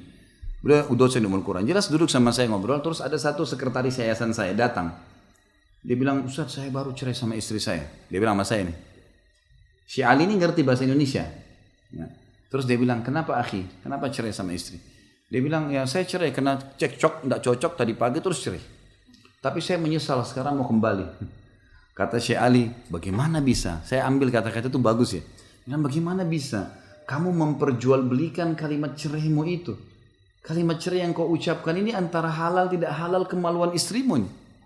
Emosi sedikit pergi, tinggalkan rumah, cari ketenangan, wudu, sholat, ya. Tanya diskusi sama para ulama. Jangan langsung ucapkan karena pengucapan ini berbahaya. Ada yang karena emosinya setan tunggangi, saya ceraikan kamu 3. Habis itu nyesal. Gimana caranya kembali? Kadang-kadang ustaz jadi kesian nih. Ya. Ustaz saya sudah terlanjur cerai 3 kali, bagaimana? Ini sama dengan pesawat sudah patah sayapnya kiri kanan, ustaz selamatin. Gitu. Gimana caranya? Nggak mungkin gitu kan. Ini nggak boleh main-main. Makanya hati-hati. Saya pernah punya dosen, beliau kebetulan salah satu hakim di pengadilan agama di Madinah. Dan biasanya di Saudi itu ketat sekali ya. Yang jadi hakim itu betul-betul orang yang luar biasa ilmunya. Karena dia harus tahu pecahin masalah. Karena banyak orang yang suka dusta di pengadilan gitu kan. Dia harus bisa dengan hikmahnya, dengan kedewasannya tahu ini dusta atau enggak nih. Dia bisa tahu dengan pengalaman-pengalaman. Jadi enggak sembarangan. Sampai dia bilang sama kami untuk pelajari bab tolak. Dia bilang, hati-hati ikhwani. Dia bilang diingatkan di kelas. Waktu itu kami masih mahasiswa, masih pada bujang semua, diingatin waktu itu. Ingat, jangan main-main kalian, hai laki-laki, dengan kalimat talak. Sekali kamu ucapin, istrimu haram kau sentuh, gitu. Maksudnya kalimat peringatnya, walaupun waktu itu masa iddahnya masih bisa rujuk kan gitu. Tapi sudah terancam, kenapa harus diucapin? Dan dia juga bilang, ingatkan para perempuan istri kalian, jangan begitu ada masalah sedikit ceraikan saya, ceraikan saya. Ini nggak boleh. Kalimat cerai ini kalimat mulia, dipakai pada saat darurat. Pasangan tidak jalankan kewajiban, melakukan kemaksiatan kepada Allah, nah baru pakai. Kalau enggak jangan, gitu kan? Ini disimpan benar-benar hati-hati. Dia bilang sampai seorang wanita kalau naik tangga dan suaminya bercanda, bilang kalau kau naik lanjutkan anak tangganya, kau saya ceraikan, kalau kau turun saya ceraikan, maka kalau perempuan ini maksain diri karena dia anggap suami bercanda, tetap jatuh tolaknya. Bahaya sekali. Kalau dia tidak mau diceraikan, dia turun dari tengah-tengah tangga. Bahaya. Niat dalam Islam dinilai oleh Allah. Saya kasih contoh gini. Kata sebagian ulama fikih, kalau seandainya ada ini contoh saja ya supaya mudah difahami bagaimana hati-hatinya kita meletakkan niat pada tempatnya. Kalau ada seseorang laki-laki, misal fasik, orang ini buruk, tidak ada imannya sama Allah kurang. Dia lihat ada seorang wanita lewat di malam hari, lalu dia niat memerkosa wanita itu. Misal, kemudian dia berusaha lah didekatin, dipaksa, diperkosa. Begitu selesai dia perkosa, ternyata dilihat istrinya sendiri. Misal, ini contoh. Maka dia tetap dapat dosa zina. Walaupun itu istrinya sendiri. Karena niatnya yang saya awal perkosa. Padahal itu istrinya. Sama perempuan begitu. Dia niat untuk melakukan hubungan badan dengan seorang laki-laki, memang niatnya berzina. Ternyata yang datang suaminya. Misal ada seseorang fasika, di rumahnya dia tahu suaminya safar, kemudian dia janjian sama laki-laki mau berzina misalnya, naudzubillah. Dia sudah janjian di waktu tertentu, ternyata suaminya nggak jadi safar pulang. Mungkin lampu di kamar sudah dimatikan, suaminya datang. Memang dia niat mau bergaul sama laki-laki yang haram tadi. Dia niatnya zina. Suaminya datang, suaminya langsung menggauli dia, lalu dia berubah badan. Begitu dinyalain lampu, dia tahu suaminya yang gaulin. Tetap perempuan itu dapat dosa zina. Jadi jangan main-main nih, nggak boleh main-main. Makanya cerai harus hati-hati sekali. Hati-hati. Dikatakan sini atau wanita yang ditolak bayin atau mabtuta dalam kurung, yakni wanita yang telah ditolak 3 kali. Berdasarkan hadis Muslim, bahwasanya Nabi SAW berkata kepada Fatimah binti Qais yang telah ditolak 3 kali oleh suaminya. Hadis ini diriwayatkan oleh Imam Muslim. I'taddi 'indi ibni ummi maktum fa innahu rajulun a'ma tad'ina thiyabaki fa idza halalti fa'adhinini. Berihdatlah di sisi Ibnu Ummu Maktum karena ia laki-laki buta, karena engkau bisa menaruh pakaianmu. Jika engkau sudah habis masa iddamu maka beritahukanlah kepadaku. Jadi Fatimah binti Qais ini diceraikan oleh suaminya 3 kali. Kalau tolak raj'i teman-teman, dianjurkan si istri ini yang diceraikan tetap satu rumah.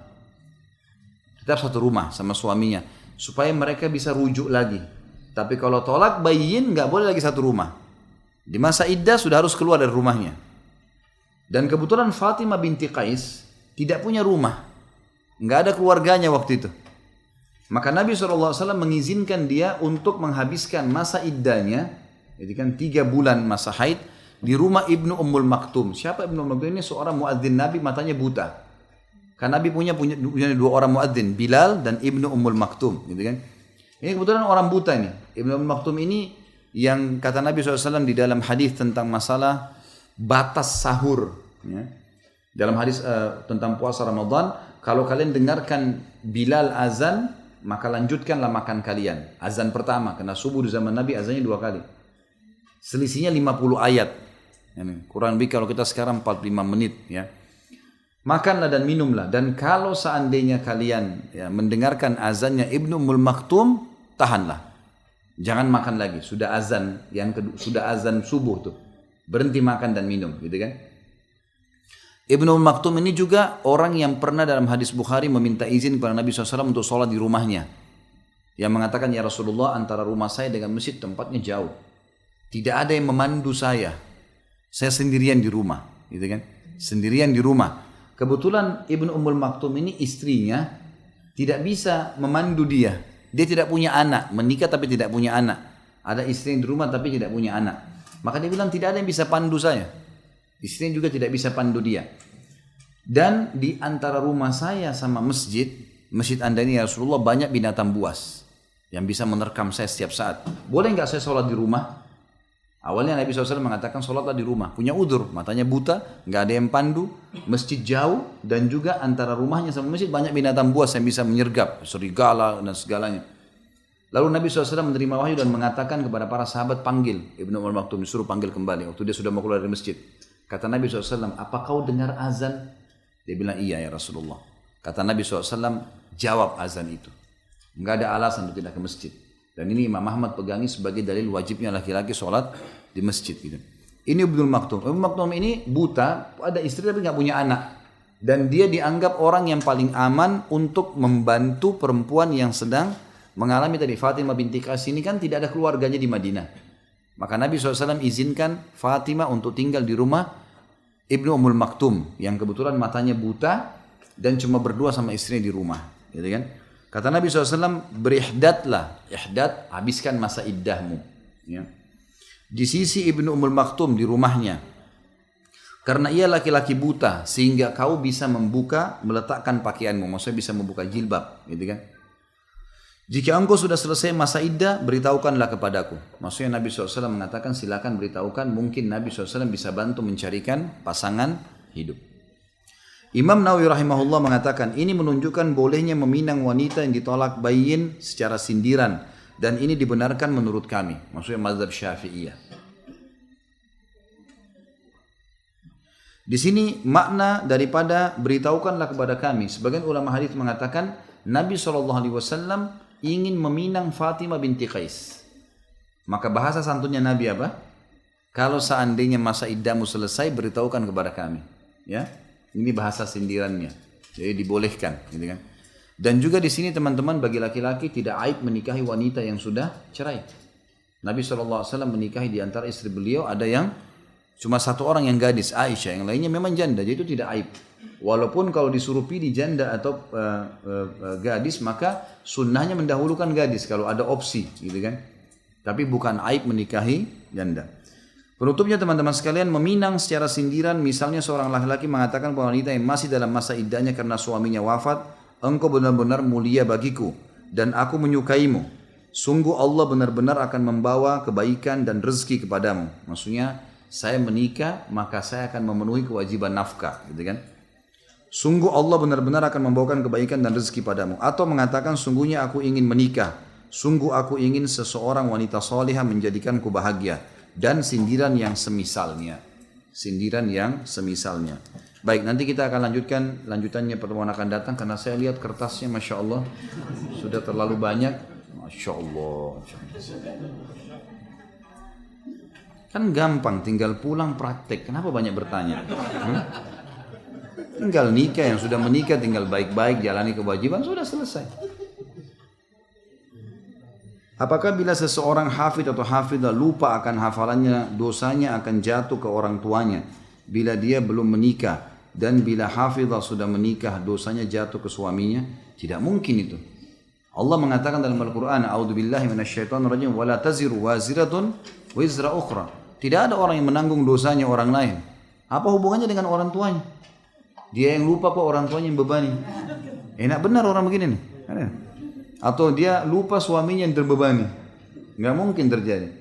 Dia sendiri yang melakukan dosa, dia harus beristighfar kepada Allah.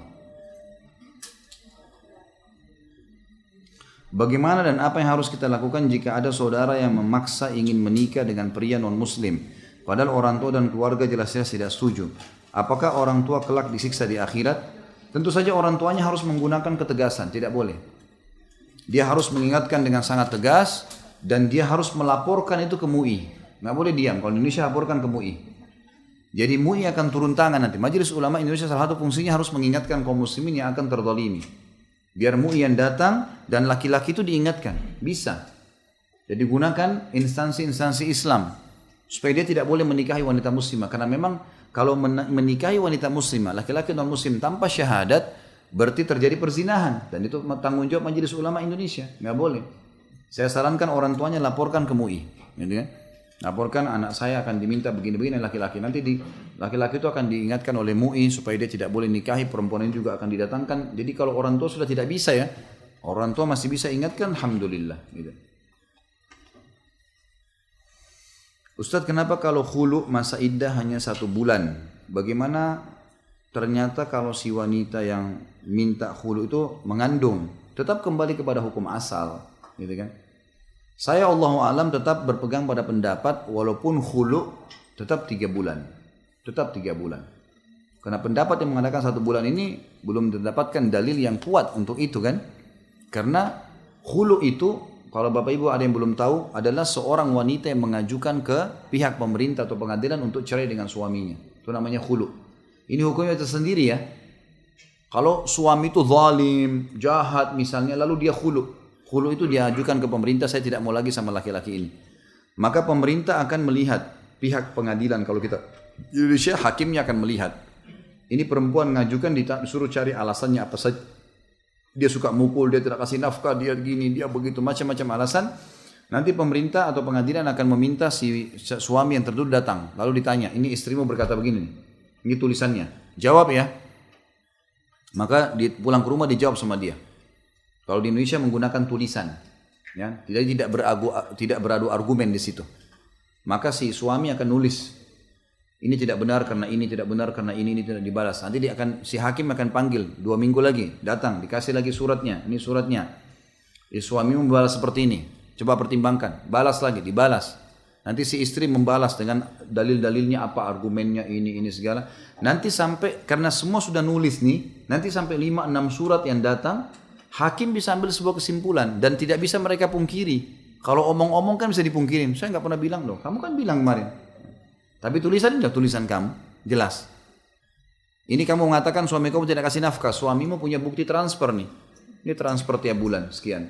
Ada kan? Terbantahkan 1, 2, 3, 4. Nah kalau hakim melihat kasus khulu ini, pengajuan perceraian ini, justru si istri yang salah, istrinya yang memang sengaja nggak mau lagi sama suami, alasan saja, maka hakim akan mengeluarkan surat cerai, namanya tolak bayin sugro.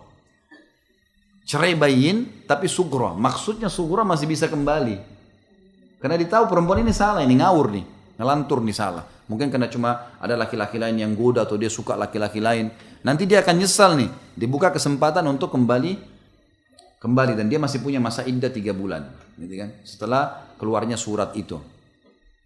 Kemudian kalau misal dilihat memang laki-laki ini buruk, ternyata betul. Di antara bukti dia tidak mau datang di pengadilan, atau kalau dia datang dia tidak bisa balas. Itu kan rumit ya, mengetik, orang harus punya emosi kejiwaan. Ini saya dituduh ini, maka saya balas. Kalau dia betul lakukan, untuk apa dia balas? Dia malas. Ya sudah, nggak usah balas deh. Makanya tujuannya tulisan tadi di situ tuh. Jadi kan dilihat siapa yang benar, siapa yang salah dari tulisan. Karena itu nggak sembarang, harus ada emosi kejiwaan untuk nulis. Nah, kalau dia balas, dan ternyata memang suami ini terbukti, ada saksi-saksi dari keluarga, memang orang ini suka mukul, orang ini suka kata kasar, begini, begitu dan segalanya, maka akan dikeluarkan tolak bayin kubra, cerai bayin yang sudah jelas, tidak bisa lagi bergabung kecuali si perempuan nikah sama laki-laki lain gitu. Ya, setahu saya Allah alam khulu itu tetap masa iddahnya sama, tetap masa iddah sama, tidak ada perbedaan antara khulu dengan cerai raj'i atau cerai bayin, tetap 3 bulan. Dan kalau hamil 9 bulan sampai melahirkan, maksud saya. Kalau dia cerai sudah 3 bulan hamil, berarti tinggal tunggu masa melahirkan. Apakah ada batasan jarak yang termasuk dalam kategori safar sehingga boleh mengqasar sholat wajib? Pertama, ada 2 syarat safar itu. Yang pertama adalah keluar dari kota dia tinggal. Itu dulu. Keluar dari kota yang dia tinggal, itu sudah jelas masuk dalam masalah ya, safar. Yang kedua, dalam pertimbangan masyarakat setempat, memang itu adalah safar. Safar maksudnya sesuatu yang jauh dan meletihkan. Itu safar.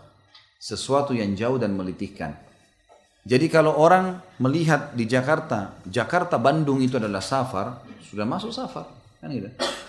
Karena sudah jarak, luar kota, terpenuhi syarat. Allahu a'lam, itu yang saya tahu. Istikharah kalau meminta pada Allah diberi jawaban berupa tanda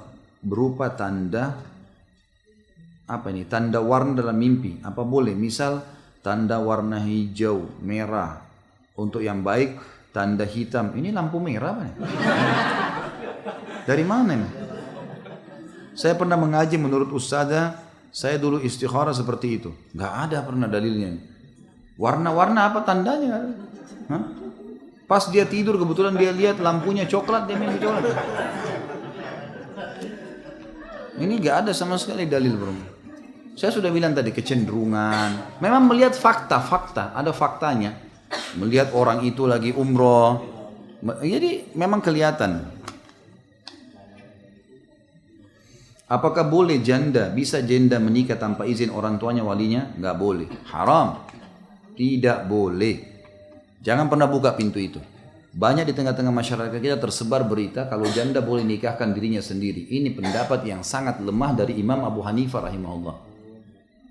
Imam Abu Hanifah dalam salah satu pendapatnya mengatakan janda boleh menikahkan dirinya. Tapi ini pendapat sangat lemah. Karena di pendapat yang lain Abu Hanifah sendiri juga mengatakan tidak boleh menikah. Kembali kepada hadis Nabi. Hadis yang berbunyi perempuan wanita manapun yang menikahkan dirinya tanpa izin walinya nikahnya batal. Janda atau gadis. Dan perlu diketahui, ibu-ibu walaupun sudah janda, tidak boleh. Karena wali itu adalah, apa ya, bahasa Indonesia nggak itu, bekengnya. Ya, saya di Makassar biasa pakai bahasa itu soalnya. Jadi ada orang yang akan menolong dia, gitu kan. Backing, oke. Orang Makassar backing katanya. Yang penting jelas sudah paham maksudnya. Intinya memang itu, gitu kan. Jadi wali itu fungsinya sebagai pendukung, ya, pelindung. Jadi jangan nikah tanpa. Jadi laki-laki itu subhanallah gini. Kalau ada ibu-ibu perempuan jalan bawa anak kecil laki-laki, ada penjahat mau jahatin dia lihat anak laki-laki itu dia takut. Paham ya? Jadi keberadaan laki-laki itu walaupun anak kecil besar pengaruhnya. Jadi seakan-akan ibu sedang mengatakan, ini ada laki-laki di belakang saya yang akan membela saya. Itu fungsi daripada wali. Jadi jangan nikah tanpa wali nih. Apabila seorang anak mau melanjutkan sekolah kuliah, apakah yang melaksanakan sholat istikharah hanya boleh dilakukan oleh anaknya atau boleh dilakukan oleh orang tuanya juga? Kalau orang tuanya terlibat, boleh. Terlibat dalam pembiayaan, gitu kan? Tapi kalau anaknya mau laluin murni, tidak perlu orang tuanya istikharah. Ya.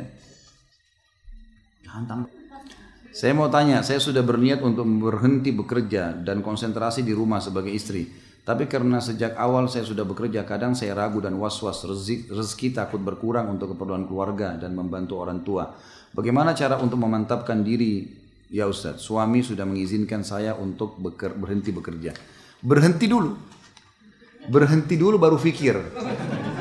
Jangan fikir dulu baru berhenti. Nggak bakal berhenti tuh kalau berpikir dulu. Berhenti dulu. Ini makan nih, asyik enak gitu kan. Tapi sudah kenyang. Berhenti dulu baru berpikir. Kalau kita berpikir, sayang nih, habisin. Aduh sampai nggak bisa nafas nanti. Jadi kalau ada sesuatu yang mau diambil sebuah keputusan dan jelas itu salah, gitu kan? Dan yang kita ambil keputusan setelahnya lebih baik, berhenti dulu. Ambil dulu keputusan. Kerja di bank konvensional riba, berhenti dulu. Baru berpikir jalan keluarnya. Jangan tetap di situ, nggak bisa. Karena nggak ada uzur untuk bisa tinggal di situ kan? Maka bertawakal kepada Allah. Berhenti. Jangan ragu. Siapa yang bertawakal kepada Allah dalam surah At-Talaq ayat 3, maka Allah jadi pencukup baginya. Tidak usah khawatir. Tidak usah khawatir masalah rezeki kurang. Anak akhwat baru nikah ketika malam pertama tanpa sengaja anak berkata dengan lirih seperti bermain dengan adik anak sedangkan suami dekat anak. Apakah ada dosa terhadap anak padahal hal itu dan anak tidak niat apa-apa ketika mengatakannya? Maksudnya mengucapkan apa, saya nggak ngerti nih. Baiklah, kalau ada ucapan-ucapan maksudnya menyindir atau suami, ya minta maaf saja. Saya tidak mengerti soal pertanyaan secara khusus. Kalau misalnya ada yang diucapkan kalimat-kalimat yang menyinggung atau memberikan syarat sambil bercanda, maka tinggal menyampaikan maaf saja. Jadi tidak ada kalimat cerai dari istri ya. Jadi kalau misalnya yang penanya mengatakan ada ucapan kalimat cerai, istri tidak berlaku. Walaupun dia ucapin 1000 kali cerai, tidak ada cerai. Hanya suami saja. Jika ada orang tua perempuan menyuruh anak perempuannya untuk cerai dengan suaminya dikarenakan suaminya tidak benar, keluar dari jalan Allah, minum khamar, berkumpul dengan wanita yang tidak benar dan menipu. Tapi anaknya wanita tersebut tidak menuruti permintaan orang tuanya. Bagaimana hukumnya? Dan ayah si wanita menyumpah untuk tidak menerima anak perempuannya itu sampai mati dan tidak ridho dunia akhirat. Apa hukumnya Ustaz? Apakah pernikahan anak perempuan tersebut jadi tidak berkah? Padahal sudah 1 tahun lewat dan si ayah belum memaafkan dan tidak mau bicara dengan anak. Sedangkan suami yang tersebut sudah mulai berubah baik ke jalan Allah SWT. Dan harus bersikap bagaimanakah suami anak perempuan terhadap mertuanya? Tentu saja kalau suaminya tetap dalam keadaan itu atau istri sebaliknya dalam keadaan fasik namanya atau fasikah, dalam keadaan maksiat kepada Allah dan orang tua suruh cerai, harus diikutin ini. Nggak boleh enggak. Karena di sini keterlibatan orang tua masuk ya, karena di sini dia wali. Dia walinya. Ini pernah terjadi waktu Abdullah bin Umar radhiyallahu anhu menikah dengan seorang wanita. Wanita ini punya kelebihan fisik. Luar biasa punya kelebihan fisik, kecantikannya dan seterusnya. Maka Abdullah bin Umar radhiyallahu anhu kayaknya menurut Umar bin Khattab ayahnya ada perubahan dalam ibadah. Tadinya Abdullah bin Umar lebih cepat ke masjid, sekarang lebih telat gitu kan. Maka oleh Umar bin Khattab dilihat perubahan. Kata Umar, dipanggil Abdullah, hai Abdullah, ceraikan istrimu. Abdullah karena cinta sama istri nggak mau. Dia nggak mau ceraiin gitu kan. Lapor kepada Nabi SAW. Kata Nabi SAW, ikuti ayahmu. Karena kefasik ini bukan masalah maksiat kayak tadi ya, khamar apa ini enggak. Ini hanya karena mempengaruhi ibadah yang tadinya sebelum nikah lebih bagus, sekarang jadi buruk.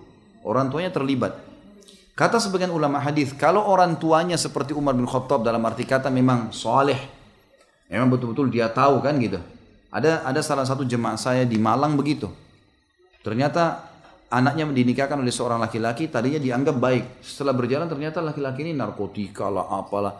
Anaknya ini nggak mau bilang, nggak mau bilang sama orang tuanya, dibiarin. Coba nasihatin suaminya segala tidak mau bilang. Ternyata berjalan waktu tidak tahan juga disampaikan ke orang tuanya. Orang tuanya langsung ambil keputusan, ayahnya. langsung diminta untuk diceraikan. Kalau tidak maka diajukan di pengadilan. Karena memang sudah tidak mungkin bertahan si anak itu dengan kemaksiatan. Itu kalau seandainya orang tuanya baik dan jelas perbuatan ini salah. Baik, bagaimana kalau sudah terjadi seperti kasus ini? Maka dia tentunya kalau orang tuanya suruh cerai, kemudian dia tidak jalankan dan dia tidak faham hadis yang tadi saya jelaskan, ini baru tahu sekarang, maka pernikahan tetap sah karena ketidaktahuan, gitu kan?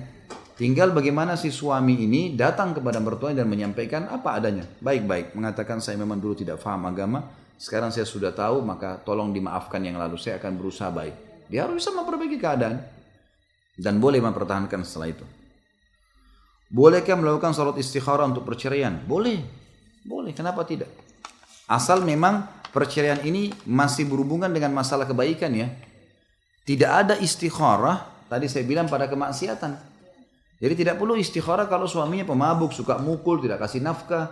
Tidak ada lagi istikharah kalau perempuan itu melacur, selingkuh. Tidak ada lagi istikharah di situ. Karena sudah maksiat kan? Sudah kita jelaskan tadi. Apabila ada seorang laki-laki yang datang kepada kita, seorang diri tanpa keluarganya, kemudian mengutarakan niatnya bahwa dia berminat terhadap anak gadis kita, maka apakah yang demikian bisa disebut dengan khidbah atau bukan? Bagaimana jawaban yang ma'ruf kalau kita orang tua belum srek dengan orang tersebut? Ya, maksudnya berminat untuk meminang. Di sini pertanyaannya apakah boleh diterima atau tidak? Apakah itu sudah termasuk khidbah atau tidak? Khidbah termasuk kalau ibu mengiyakan atau bapak mengiyakan. Ya. Kalau misalnya orang itu datang, saya berminat dengan anaknya bapaknya sama ibu. Oh iya, kami pikir-pikir dulu. Misal, itu berarti iya sudah khidbah. Minta waktu tadi saya sudah bilang. Tapi kalau dari awal maaf kami belum bisa menikah, gitu kan? Menikahkan sekarang, kami belum bisa menerimanya, gitu kan? Atau bahasa santun apalah yang diucapkan, maaf anak ini biasanya orang masih mengucapkan hal-hal yang ma'ruf ya. Memang betul misalnya anaknya masih sekolah, anak saya masih sekolah. Ada bahasa-bahasa santun yang diucapkan, maka itu berarti tidak ada khidbah, bukan khidbah itu, bukan khidbah. Allahu a'lam. Kalau masalah ibu dan bapak tidak serak ini tolak ukurnya tetap agama ya, jangan tiba-tiba tidak serak begitu saja. Ya, memang agama tolak ukurnya ya, bukan fisik, bukan finansial, tapi memang masalah agama. Apakah seorang yang pernah gagal dalam rumah tangga sebaiknya memperbaiki diri dulu atau segera menikah lagi? Karena saya merasa kegagalan saya sebelum disebabkan saya belum cukup baik. Baik atau tidak baik itu tentunya tolak ukurnya adalah agama, gitu kan? Kalau memang selama ini ternyata Bapak Ibu sekalian tidak kurang beragama, kurang faham agama, maka secara otomatis tentunya bisa saja itu kan untuk mempertimbangkan pelajari dulu agama supaya lebih mapan baru menikah, itu boleh saja. Tapi kalau misal kasus karena pasangan dulu buruk, nggak baik lah, tidak sholat, misalnya kita sholat sudah diingatkan tidak mau, suka dusta, segala macam terjadi perceraian lah. Lalu kemudian sekarang ada orang yang minta, ibu-ibu misalnya, atau ada laki-laki sudah mau menikah dengan perempuan yang baik, jangan tunda kebaikan itu, melangkah saja, nggak perlu, gitu kan? Nah, kembali kayak tadi, kalau saya yang kurang baik misalnya, maka benahi diri. Kalau tolak ukurnya agama ya, maka benahi diri dulu. Apakah benar setelah sholat istikharah seseorang langsung bisa diberikan mimpi?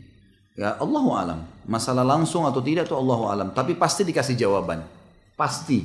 Kalau niatnya ikhlas karena Allah pasti dikasih jawaban, tidak mungkin tidak.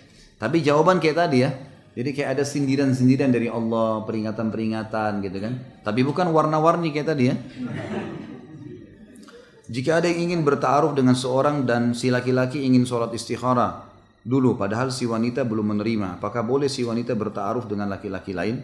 Tentu saja. Kalau si perempuan belum mengiyakan, dia hanya mengatakan saya berminat dengan kamu untuk menikah. Lalu perempuan belum mengatakan baiklah saya pertimbangkan, belum ada jawaban apa-apa, maka boleh saja. Tapi kalau sudah kasih jawaban nggak boleh ya. Apapun jawabannya, biar misalnya saya pertimbangkan, sudah ada jawaban tuh berarti. Sudah masuk dalam masalah khidbah. Anda tanya tentang hukum syari kajian yang apa ini? Laki-laki campur dengan perempuan, ya, seperti yang saat ini, ya Ustaz. Tanpa ada batas antara laki-laki dan perempuan. Dalam majelis ilmu tidak ada masalah. Majelis ilmu, sholat berjamaah di masjid, asal memang saf perempuan dan laki-laki terpisah. Kayak sekarang kan terpisah ya, pisah. Karena memang di zaman Nabi SAW sendiri, kasus masalah jemaah sholat itu adalah laki-laki di depan, perempuan di belakang. Gitu kan?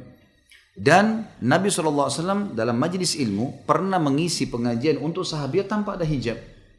Tanpa ada hijab. Hadis keluar tentang masalah wanita yang seseorang dan terkadang wanita yang meninggal anaknya, gitu kan, 3 orang sebelum balik pasti masuk surga, gitu kan. Itu khusus untuk perempuan. Ada seorang sahabat Nabi yang sempat ikut dulu di sebelah Nabi SAW ingin dengarkan Nabi sampaikan apa nih. Karena pernah ada ibu-ibu yang sahabat protes mengatakan, ya Rasulullah, kebanyakan waktu Anda buat laki-laki, luangkan waktu buat kami.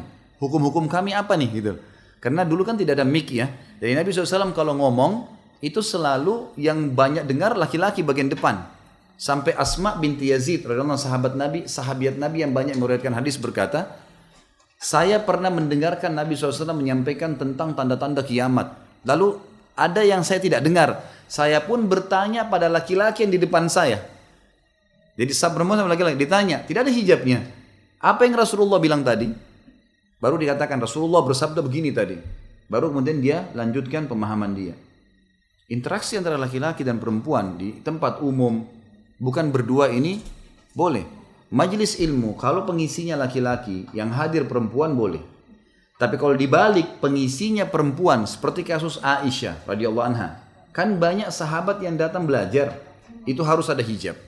Wajib, nggak boleh. Kalau pematerinya perempuan, harus. Nggak bisa, nggak. Ya, jadi memang hukum syar'inya begitu. Sudah masuk waktu belum? Belum, sudah khilaf lagi.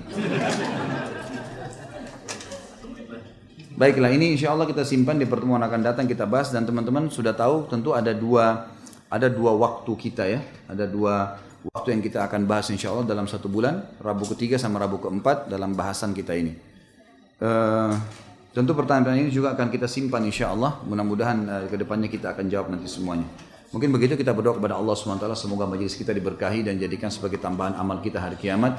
Dan juga semoga saja semua yang pernah berbuat dosa dimaafkan oleh Allah. Semua yang sakit disembuhkan penyakitnya, yang terlilit utang dilunasi utangnya. Yang belum dapat hidayah dimudahkan dapat hidayah. Yang belum dapat pasangan diberikan pasangan yang soleh dan soleha.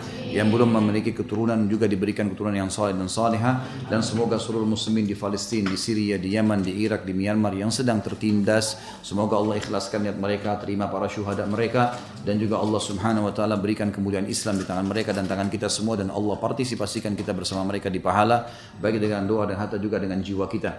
Dan semoga Allah menyatukan kita semua di surga firdausnya tanpa hisab, di mana Ia satukan kita di majlis ilmu yang mulia ini. Sebelum kafaratul majlis, saya mengajak kembali teman-teman untuk mengikuti ceramah resmi di web di www.khalidbasalamah.com, dan alhamdulillah sekarang sudah mencapai 425 ceramah yang bisa diikuti dengan beragam macam ilmu, termasuk mahkota pengantin ini sudah diupload tentunya, dan setiap kali kita habis ceramah seperti ini akan diupload oleh teman-teman tim. Dan juga ada kajian Minhajul Muslim, ada kajian kitab kabair, dosa-dosa besar, ada Bulughul Maram, ada Nawaqidul Iman, ada banyak sekali, ada kurang lebih 10 bahasan di web itu yang bisa diikutin, dari sirah, sejarah Nabi, dari juga serial sahabat. Dan itu semua kami berharap kalau teman-teman mengunjungi YouTube, kalau menontonnya maka diberikan dukungan like-nya, ya, jempolnya, kemudian juga di subscribe sehingga kalau ada ceramah baru bisa langsung terima, dan juga di share, disebarkan kepada teman-teman yang lain. Dan kalau ada yang menganggap itu positif maka diberikan tanggapan positif tentunya.